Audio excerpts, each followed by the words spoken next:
4!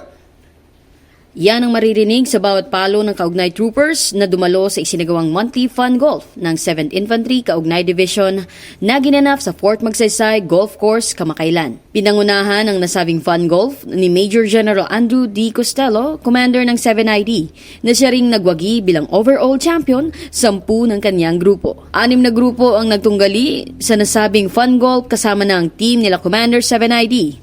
Team nila Assistant Division Commander Brigadier General Dennis Pasis at team nila ADC for Service and Retirees Affairs Colonel George Bergonia. Kasama din ang team nila Chief of Staff 7ID Colonel Ronald Bautista, team nila Division Inspector General Colonel Rodrigo Marinas, at team nila Chief Governance and Strategy Management Office Colonel Magtanggol Panopio.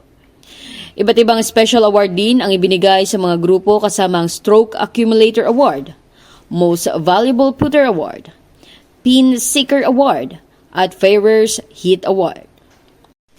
Nangibabaw ang sportsmanship, camaraderie at talento ng Team Kaugnay sa isinagawang aktibidad na nagbigay din ng pagkakataon sa mga personnel na maglibang at magpahinga sa kabila ng kanilang mga tungkulin at mga hamong kinakaharap sa araw-araw na paglilingkod sa bayan. At mula dito sa Fort Magsaysay Golf Course, ako si Lani Martinez Sancheta, ang inyong kaugnay.